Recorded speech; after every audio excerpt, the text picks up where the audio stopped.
Wow, July has been a hot one in the UK, but which board games do we find particularly hot this month? Is that the best you've got?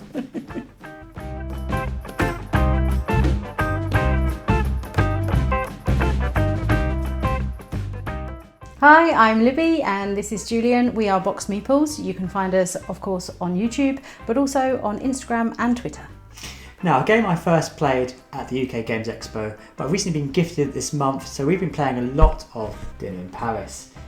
Now, in this game, you are a restaurateur working in Paris, and while the theme is wonderful and the cards are beautiful, as is the board, what is essentially here is a puzzle game. You're drawing cards to be able to determine which restaurants you can build, and then building terraces around those to try and complete both personal missions and also global missions.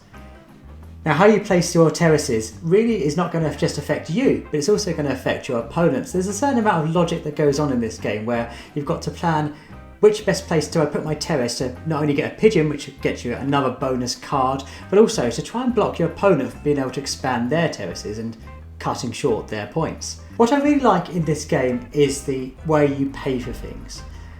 As you build restaurants, it generates income, but that income isn't used up in that turn, it lasts throughout the rest of the game. And as you move your counter down the track to work out how much you have left to spend this turn, you start thinking about ways you can best use your money.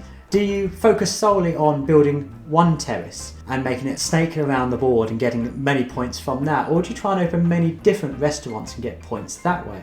There's lots of strategic choices that go on in this game, yet it's still accessible to new players.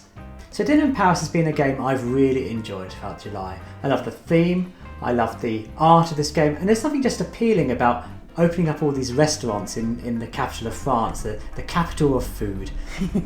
Yeah, I really enjoy that choice that you have between sort of saving up and getting one of the bigger restaurants and getting your terraces out from that, or thinking, oh, actually I'll get lots of little restaurants so you can get your terraces straight away, because I kind of feel like every round that you're not building terraces, you're sort of wasting the money that you have from that. And it's a real sort of interesting play about which gets you the most points and which gets you to use stuff right now. Yeah, it's kind of interesting that Paris is known for its food, but every time we play, there's so many chip shops available.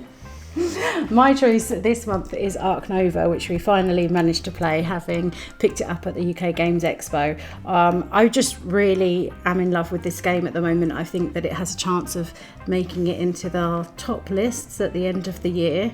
I really enjoy how you have the sort of card choice mechanism. Depending on where the card is, depends on the power that it has, and then as you use it, it goes all the way back down and becomes not powered at all, and then just gradually it might work its way back up again until you want to play it again. I think the cards, I really actually like the fact that there's photo animals on there. I think it seems quite thematic and works with that idea of zoos and conservation really well. The deck is huge, so the chances of having the same game again are so slim, and I like that you've not just putting animals in their pens. There's so many other actions to do. There's the sponsorship, there's the associations. It becomes a much more rounded game with a lot more options to pick from. So yeah, I can't wait to play again.